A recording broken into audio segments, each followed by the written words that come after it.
ಎಲ್ಲರಿಗೂ ನಮಸ್ಕಾರ. ಕಥಾವಾಚನಾಲಯಕ್ಕೆ ಸ್ವಾಗತ. ವಚನ ರಾಮಾಯಣ ಅಧ್ಯಾಯ 1 ಕಿಷ್ಕಿಂಧಾಕಾಂಡ. ಶುಕ್ಲಾಂಬರಧರಂ ವಿಷ್ಣುಂ ಶಶಿವರ್ಣಂ ಚತುರ್ಭುಜಂ ಪ್ರಸನ್ನವದನಂ ಧ್ಯಾಯೇತ್ ಸರ್ವವಿಘ್ನೋಪಶಾಂತಯೇ. ಸರಸ್ವತೀ ನಮಸ್ತುಭ್ಯಂ ವರದೆ ಕಾಮರೂಪಿಣಿ. ವಿದ್ಯಾರಂಭಂ ಕರಿಷ್ಯಾಮಿ ಸಿದ್ಧಿರ್ಭವತು ಮೇ ಸದಾ.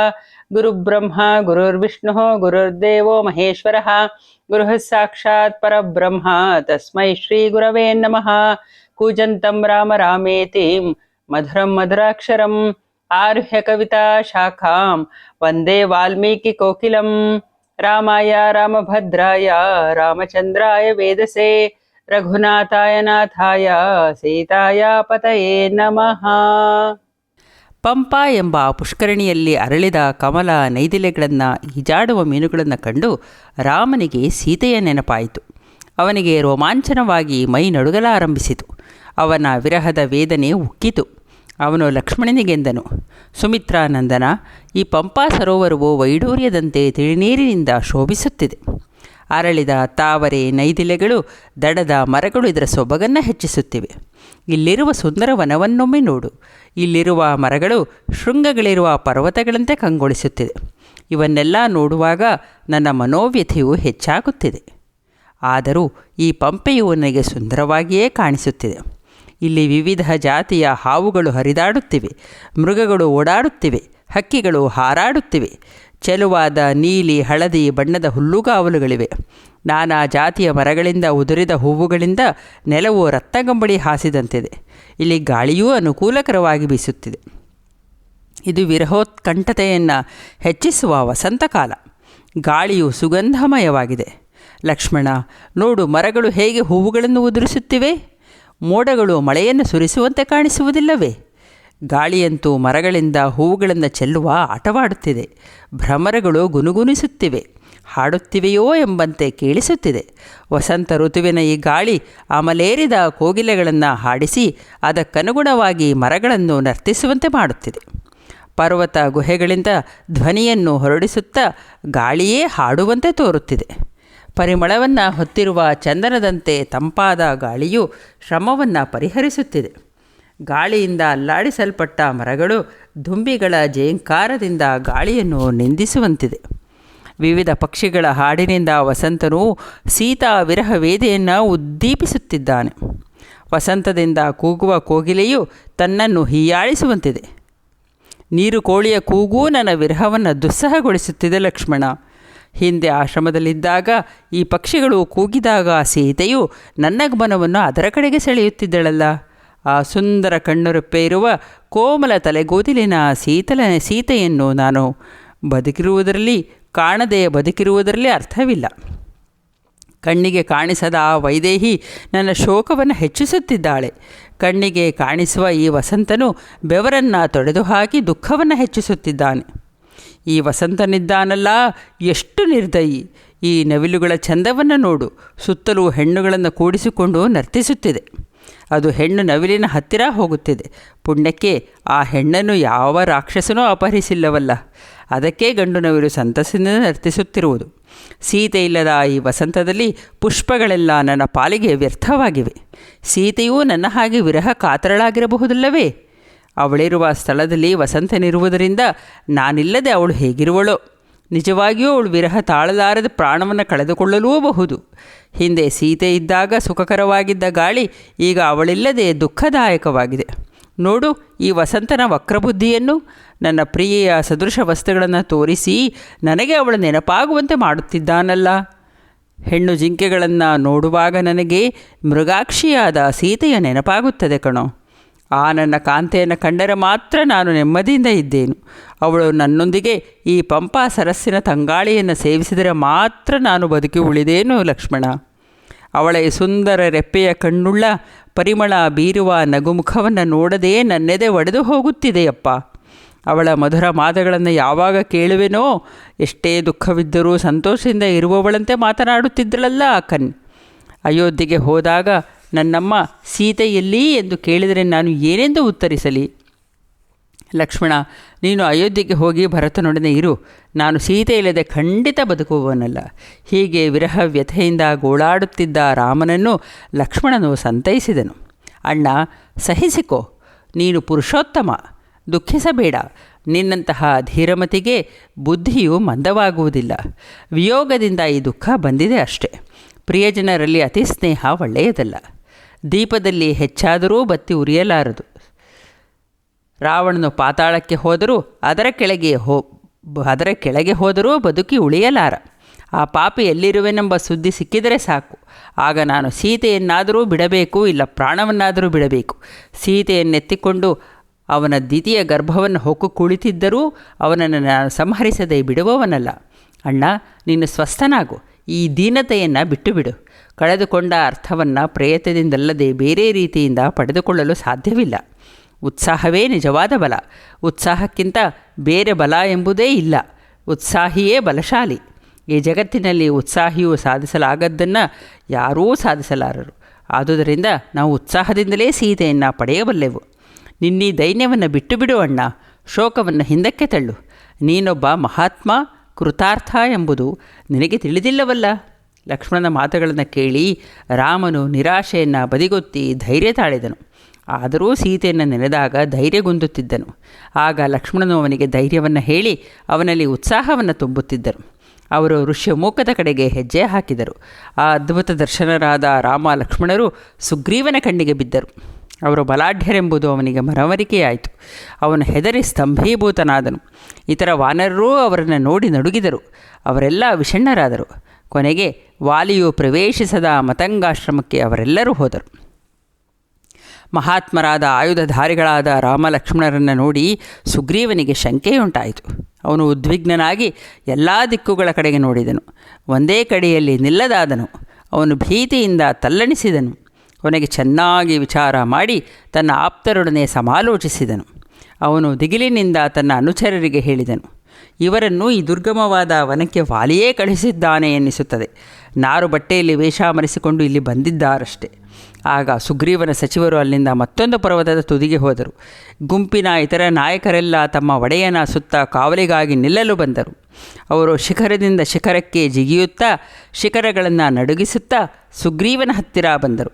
ಅವರು ಬರುವಾಗ ಮರಗಳನ್ನು ಮುರಿದೆಸೆಯುತ್ತಾ ಜಿಂಕೆ, ಹುಲಿ, ಬೆಕ್ಕುಗಳನ್ನೆಲ್ಲ ಹೆದರಿಸಿದರು. ಅವರೆಲ್ಲ ಸುಗ್ರೀವನ ಮುಂದೆ ಕೈ ಮುಗಿದುಕೊಂಡು ನಿಂತರು. ವಾಲಿಯ ಮೋಸದಾಟ ಇದ್ದರೂ ಇರಬಹುದು. ಹೆದರಿ ಕಂಗಾಲಾದ ಸುಗ್ರೀವನಿಗೆ ಅವನ ಸಚಿವರಲ್ಲೊಬ್ಬನಾದ ಹನುಮಂತನೆಂದನು, ಪ್ರಭು, ಭಯಪಡಬೇಡ. ಇತರರು ಹೆದರುವ ಅವಶ್ಯಕತೆ ಇಲ್ಲ. ಏಕೆಂದರೆ ಇದು ಮಲೆಯ ಪರ್ವತದಲ್ಲಿರುವ ಋಷ್ಯಮುಖ ಪರ್ವತವಲ್ಲವೇ? ಇಲ್ಲಿ ವಾಲಿ ಬರಲಾರ. ವಾನರೋತ್ತಮ, ನೀನು ಯಾವ ಭಯಂಕರ ರೂಪದ ವಾಲಿಗೆ ಹೆದರಿ ಈ ಪರ್ವತಕ್ಕೆ ಬಂದೆಯೋ ಆ ವಾಲಿ ಇಲ್ಲಿ ಎಲ್ಲಿಯೂ ಕಾಣಿಸುವುದಿಲ್ಲ. ನಿನ್ನ ಅಣ್ಣನಾದ ವಾಲಿಯಿಂದ ತಾನೇ ನಿನಗೆ ಭಯ. ಆ ದುಷ್ಟ ಇಲ್ಲೆಲ್ಲೂ ಇಲ್ಲ. ನೀನು ಮಂಗ ಎಂಬುದು ಈಗ ಸ್ಪಷ್ಟವಾಯಿತು. ನಿನಗೆ ಸ್ಥಿರವಾದ ಬುದ್ಧಿ ಇಲ್ಲ. ಅದಕ್ಕೆ ನಿನ್ನ ಬುದ್ಧಿಯ ಚಾಪಲ್ಯವನ್ನು ನಿಯಂತ್ರಿಸಲಾರದೆ ಕಂಗಾಲಾಗಿರುವೆ. ನೀನೀಗ ಬುದ್ಧಿಯನ್ನು ವಿವೇಕದ ಕೈಗೆ ಕೊಟ್ಟು ಇಂಗಿತವನ್ನರಿತು ಕೆಲಸ ಮಾಡು. ಅವಿವೇಕಿಯಾದ ರಾಜನು ಪ್ರಜೆಗಳನ್ನು ಆಳಲಾರ. ಹನುಮಂತನ ವಿವೇಕದ ಮಾತುಗಳನ್ನು ಕೇಳಿ ಸುಗ್ರೀವನೆಂದನು, ಆಜಾನುಬಾಹುಗಳು, ವಿಶಾಲ ನೇತ್ರರು, ಚಾಪಧಾರಿಗಳು, ದೇವಪುತ್ರರಂತಿರುವ ಈ ಇಬ್ಬರನ್ನು ಕಂಡರೆ ಯಾರಿಗೆ ಭಯವಾಗಲಿಕ್ಕಿಲ್ಲ? ಈ ಪುರುಷೋತ್ತಮರನ್ನು ವಾಲಿಯೇ ಕಳುಹಿಸಿರಬಹುದು ಎಂಬ ಶಂಕೆ ನನ್ನದು. ರಾಜರಿಗೆ ಅನೇಕ ಮಿತ್ರರಿರುತ್ತಾರೆ. ಆದುದರಿಂದ ಇವರನ್ನ ಕಣ್ಣು ಮುಚ್ಚಿ ನಂಬುವುದು ಒಳ್ಳೆಯದಲ್ಲ. ಶತ್ರುಗಳು ವೇಷ ಮರೆಸಿಕೊಂಡು ತಿರುಗಾಡುತ್ತಾರೆ ಎಂಬುದನ್ನು ರಾಜರು ತಿಳಿದಿರಬೇಕು. ಏಕೆಂದರೆ ಅವರು ಮತ್ತೊಬ್ಬರ ದೌರ್ಬಲ್ಯವನ್ನು ಅರಿತುಕೊಂಡು ಆಕ್ರಮಣವನ್ನು ಮಾಡುತ್ತಾರೆ. ಇಂತಹ ಕೆಲಸಗಳಲ್ಲಿ ವಾಲಿಯದು ಎತ್ತಿದ ಕೈ. ರಾಜರಿಗೆ ಅನೇಕ ಉಪಾಯಗಳು ತಿಳಿದಿರುತ್ತದೆ. ಸರಿಯಾದ ಸಮಯವನ್ನು ನೋಡಿ ಹಲ್ಲೆ ನಡೆಸುತ್ತಾರೆ. ಆದ್ದರಿಂದ ಅವರಲ್ಲಿ ಹಳ್ಳಿ ಗೂಗುಗಳಂತೆ ಹೋಗಿ ಅವರ ರಹಸ್ಯಗಳನ್ನು ತಿಳಿದುಕೊಳ್ಳಬೇಕು. ನೀನೀಗ ಒಬ್ಬ ಪಾಮರನಂತೆ ಹೋಗಿ ಅವರು ಯಾರು, ಏನು ಎಂಬುದನ್ನು ತಿಳಿದುಕೊಂಡು ಬಾ. ಅವರ ಇಂಗಿತಗಳಿಂದ, ಮಾತುಕತೆಗಳಿಂದ ಅವರ ಉದ್ದೇಶ ಏನು ಎಂಬುದನ್ನು ಅರಿಯಬಹುದು. ಅವರು ಸಂತೋಷದಿಂದ ಇದ್ದರೆ ಅವರನ್ನು ಹೊಗಳಿ ಅವರ ವಿಶ್ವಾಸವನ್ನು ಗಳಿಸಿಕೊ. ಮತ್ತೆ ಮತ್ತೆ ಅವರ ಒಳತೋಟಿಯನ್ನು ತಿಳಿಯಲು ನೋಡು. ನೀನು ಅವರನ್ನು ಪ್ರಶ್ನಿಸುವಾಗ ನನಗೆದುರಾಗಿ ನಿಂತುಕೋ. ಅವರಲ್ಲಿ ಬಂದಿದ್ದು ಏಕೆ ಎಂಬುದನ್ನು ಕಂಡುಹಿಡಿ. ಅವರು ನಿರ್ವಂಚಕರೋ ದುರುದ್ದೇಶದವರೋ ಎಂಬುದನ್ನು ತಿಳಿ. ಹೀಗೆ ಕಪಿರಾಜನಾದ ಸುಗ್ರೀವನು ಹೇಳಲು ಹನುಮಂತನು ರಾಮನಿದ್ದಲ್ಲಿಗೆ ಹೋಗಲು ನಿರ್ಧರಿಸಿದನು. ಹಾಗೆ ಸುಗ್ರೀವನ ಮಾತನ್ನು ಗೌರವಿಸಿ ಹನುಮಂತನು ರಾಮ ಲಕ್ಷ್ಮಣರಲ್ಲಿ ಹೋದನು. ಹನುಮಂತನು ಋಷ್ಯಮೂಕಗಿರಿಯಿಂದ ರಾಮ ಲಕ್ಷ್ಮಣರಿದ್ದ ಪ್ರದೇಶಕ್ಕೆ ಜಿಗಿದನು. ಆದರೆ ತನ್ನ ಕಪಿರೂಪವನ್ನು ಅಡಗಿಸಿಕೊಂಡು ಒಬ್ಬ ಭಿಕ್ಷುವಿನ ವೇಷವನ್ನು ಧರಿಸಿದ್ದನು. ಹನುಮಂತನು ರಾಮನಿಗೆ ವಿನಯದಿಂದ ನಮಸ್ಕರಿಸಿ ಮೃದು ಮಧುರ ವಾಕ್ಯಗಳಿಂದ ಹೇಳಿದನು. ರಾಜರ್ಷಿಗಳಂತೆ ದೇವತೆಗಳಂತೆ ಕಾಣಿಸುವ ನೀವು ಈ ಪ್ರದೇಶಕ್ಕೆ ಬರಲು ಕಾರಣವೇನು? ಕಾಡಿನಲ್ಲಿರುವ ಮೃಗಾದಿಗಳನ್ನು ಭಯಪಡಿಸುವವರಂತೆ ಕಾಣಿಸುತ್ತೀರಿ. ನಿಮ್ಮಿಂದಾಗಿ ಪಂಪಾ ಸರೋವರದ ಶೋಭೆ ಹೆಚ್ಚಿದೆ. ನೀವು ಧೈರ್ಯವಂತರು, ಅಪರಂಜಿ ಚಿನ್ನದ ಪ್ರಭೆಯುಳ್ಳವರು, ನಾರು ಬಟ್ಟೆಯನ್ನುಟ್ಟವರು. ಆದರೆ ಯಾಕೋ ನಿಟ್ಟಿಸಿರು ಬಿಡುತ್ತಿದ್ದೀರಿ. ನಿಮ್ಮದು ಸುಂದರವೂ ಬಲಿಷ್ಠವೂ ಆದ ಭುಜಗಳು. ನಿಮ್ಮನ್ನು ಕಂಡರೆ ವನ್ಯಜೀವಿಗಳಿಗೂ ಭಯವಾಗುತ್ತದೆ. ಸಿಂಹದ ದೃಷ್ಟಿಯಂತಹ ದೃಷ್ಟಿ ನಿಮಗಿದೆ. ಹಾಗೆ ಸಿಂಹದ ಪರಾಕ್ರಮವೂ ಇದ್ದಂತಿದೆ. ಇಂದ್ರನ ಬಿಲ್ಲಿನಂತಹ ಬಿಲ್ಲನ್ನು ಹಿಡಿದುಕೊಂಡಿದ್ದೀರಿ. ನೀವು ಶತ್ರುಗಳನ್ನು ನಾಶ ಮಾಡುವವರೇ ಹೌದು. ನೋಡಲು ಬಲು ಸುಂದರರಾಗಿದ್ದೀರಿ. ನಿಮ್ಮ ಭುಜಗಳು ಆನೆಯ ಸೊಂಡಿಲಿನಂತೆ ಉದ್ದವಾಗಿವೆ. ಎಲ್ಲ ನಿಮ್ಮ ಕಾಂತಿ ಹರಡಿದೆ. ನೀವು ನರಶ್ರೇಷ್ಠರು. ನಿಮ್ಮ ಪ್ರಭೆಯಿಂದ ಈ ಗಿರಿರಾಜನು ಪ್ರಕಾಶಿತನಾಗಿದ್ದಾನೆ. ನೀವು ರಾಜ್ಯವನ್ನು ಆಳಬೇಕಾದವರು. ನೀವು ವೀರರು, ಜಟಾಧಾರಿಗಳಾಗಿದ್ದೀರಿ. ಒಬ್ಬರನ್ನೊಬ್ಬರು ಹೋಲುತ್ತಿದ್ದೀರಿ. ದೇವಲೋಕದಿಂದ ಬಂದವರಂತಿದ್ದೀರಿ. ಅಕಸ್ಮಾತಾಗಿ ಭೂಮಿಗಿಳಿದ ಸೂರ್ಯಚಂದ್ರರಂತಿದ್ದೀರಿ. ಎಲ್ಲ ಭೂಷಣಗಳನ್ನು ಧರಿಸಬೇಕಾದ ನೀವು ಒಂದೂ ಭೂಷಣವನ್ನು ತೊಟ್ಟಿಲ್ಲಬೇಕೇ? ನೀವು ಭೂಮಂಡಲವನ್ನೇ ಆಳಲು ಯೋಗ್ಯರಿದ್ದೀರಿ. ನಿಮ್ಮ ಈ ಧನಸ್ಸುಗಳು ಇಂದ್ರನ ವಜ್ರಾಯುಧದಂತೆ ಹೊಳೆಯುತ್ತಿವೆ. ಹರಿತವಾದ ಬಾಣಗಳಿರುವ ಬತ್ತಳಿಕೆಗಳು ಸುಂದರವಾಗಿವೆ.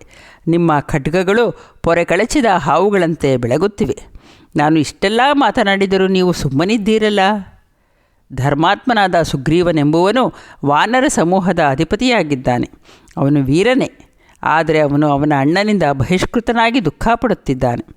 ಆ ಸುಗ್ರೀವನೇ ನನ್ನನ್ನು ಇಲ್ಲಿ ಕಳುಹಿಸಿರುವುದು. ನನ್ನ ಹೆಸರು ಹನುಮಂತ ಎಂದು. ನಾನೂ ವಾನರನೇ, ಸುಗ್ರೀವನ ಸಚಿವನು. ಸುಗ್ರೀವನು ನಿಮ್ಮೊಡನೆ ಸಖ್ಯವನ್ನು ಬಯಸುತ್ತಿದ್ದಾನೆ. ನಾನು ವಾಯುದೇವನ ಪುತ್ರನು. ನಾನು ಭಿಕ್ಷುರೂಪದಲ್ಲಿ ಇಲ್ಲಿ ಬಂದಿದ್ದೇನೆ. ನಾನು ಕಾಮರೂಪನು, ವಾಕ್ಯಜ್ಞನು, ವಾಕ್ಕುಶಲನೂ ಆದ ಹನುಮಂತನ ಮಾತುಗಳನ್ನು ಆಲಿಸಿದ ರಾಮನು ಪಕ್ಕದಲ್ಲಿ ನಿಂತಿದ್ದ ಲಕ್ಷ್ಮಣನಿಗೆಂದನು. ಲಕ್ಷ್ಮಣ, ಇವನು ಕಪೀಂದ್ರನಾದ ಸುಗ್ರೀವನ ಸಚಿವನಂತೆ. ನಾನೇ ಸುಗ್ರೀವನ ಸ್ನೇಹವನ್ನು ಬಯಸಿ ಬಂದವನು. ಇವನು ತಾನಾಗಿಯೇ ನನ್ನ ಹತ್ತಿರ ಬಂದಿದ್ದಾನೆ. ಈ ವಾಕ್ಯಜ್ಞನನ್ನು ನೀನೇ ಮಾತನಾಡಿಸು. ಋಗ್ವೇದ, ಯಜುರ್ವೇದ, ಸಾಮವೇದಗಳನ್ನು ಅಧ್ಯಯನ ಮಾಡದವನು ಈ ರೀತಿ ಮಾತನಾಡಲು ಸಾಧ್ಯವಿಲ್ಲ. ನಿಶ್ಚಿತವಾಗಿಯೂ ಇವನು ಸಮಗ್ರ ವ್ಯಾಕರಣವನ್ನು ಅಧ್ಯಯನ ಮಾಡಿದ್ದಾನೆ. ಇಷ್ಟೆಲ್ಲ ಮಾತನಾಡಿದರೂ ಇವನ ಬಾಯಿಂದ ಒಂದೇ ಒಂದು ಅಪಶಬ್ದವೂ ಬರಲಿಲ್ಲ. ಇವನ ಮುಖ, ಕಣ್ಣು, ಹಣೆ, ಹುಬ್ಬು ಮತ್ತಿತರ ಅಂಗಗಳಲ್ಲಿ ಯಾವುದೇ ದೋಷ ಕಾಣಿಸುತ್ತಿಲ್ಲ. ಒಂದಕ್ಷರವನ್ನು ಅವನು ಹೆಚ್ಚಾಗಿ ಆಡಲಿಲ್ಲ. ಅವನ ಮಾತಿನಲ್ಲಿ ಸಂದಿಗ್ಧತೆ ಇಲ್ಲ. ಅತಿ ಮಂದವಾಗಿಯೂ ಅತಿ ತ್ವರೆಯಿಂದಲೂ ಮಾತನಾಡಲಿಲ್ಲ. ಮಾತು ಉರಸ್ತಃ ಕಂಠಗತವೂ ಆಗಿದ್ದು ಮಧ್ಯಮ ಸ್ವರದಲ್ಲಿದೆ. ಸಂಸ್ಕಾರದಿಂದ ಕ್ರಮವನ್ನು ಅನುಸರಿಸಿ ಮಂಗಳಕರವಾದ ಮಾತುಗಳನ್ನು ಆಡಿದ್ದಾನೆ. ಅವುಗಳು ಹೃದಯಂಗಮವೂ ಆಗಿದೆ. ಉರಸ್ಸು, ಕಂಠ, ಶಿರಸ್ಸುಗಳಲ್ಲಿ ಅಭಿವ್ಯಕ್ತವಾಗುವ ಇವನ ಮಾತುಗಳು ಯಾರನ್ನು ತಾನೇ ಸಂತೋಷಗೊಳಿಸವು? ಖಡ್ಗವನ್ನು ಹಿರಿದು ನಿಂತ ಶತ್ರುವನ್ನು ಈ ಮಾತುಗಳು ಶಾಂತಗೊಳಿಸಿಯಾವು. ಇಂತಹ ದೂತರಿದ್ದರೆ ಯಾವ ರಾಜನ ಕಾರ್ಯಗಳು ಸಿದ್ಧಿಸದೇ ಇದ್ದಾವು? ಇಂತಹ ಗುಣಗಳಿಂದ ಭೂಷಿತರಾದ ದೂತರೇ ರಾಜನ ಕಾರ್ಯಸಾಧಕರು. ರಾಮನು ಇಷ್ಟು ಹೇಳಲು ಹನುಮಂತನನ್ನು ಲಕ್ಷ್ಮಣನು ಮಾತನಾಡಿಸಿದನು. ಹನುಮಂತನೇ, ನಮಗೆ ಸುಗ್ರೀವನ ಗುಣಗಳೆಲ್ಲ ತಿಳಿದೇ ಇವೆ. ಆ ವಾನರೇಶ್ವರನನ್ನು ಹುಡುಕುತ್ತಲೇ ನಾವಿತ್ತ ಬಂದಿದ್ದೇವೆ. ಸುಗ್ರೀವನ ಆದೇಶದಂತೆ ನೀನು ಏನು ಹೇಳುವೆಯೋ ಅದರಂತೆ ನಾವು ನಡೆದುಕೊಳ್ಳುತ್ತೇವೆ. ಲಕ್ಷ್ಮಣನ ಮಾತನ್ನು ಕೇಳಿ ಚೆನ್ನಾಗಿ ಪರಾಮರ್ಶಿಸಿ ಹನುಮಂತನ ಮನಸ್ಸಿಗೆ ಸಮಾಧಾನವಾಯಿತು. ಅವನಿಗೆ ಸಂತೋಷವೂ ಆಯಿತು. ಸುಗ್ರೀವನ ಜಯಕ್ಕಾಗಿ ರಾಮನ ಸಖ್ಯವನ್ನು ಬೆಳೆಸಬೇಕೆಂದು ಹನುಮಂತನು ನಿಶ್ಚಯಿಸಿದನು. ಜೈ ಶ್ರೀರಾಮ್. ಮಂಗಳಂ ಜಯ ಮಂಗಳಂ ಶುಭ ಮಂಗಳಂ ಶ್ರೀರಾಮಗೆ. ಭಾನುಕುಲದಲ್ಲಿ ಜನಿಸಿದವಗೆ ಭಕ್ತ ಜನ ಪರಿಪಾಲಗೆ.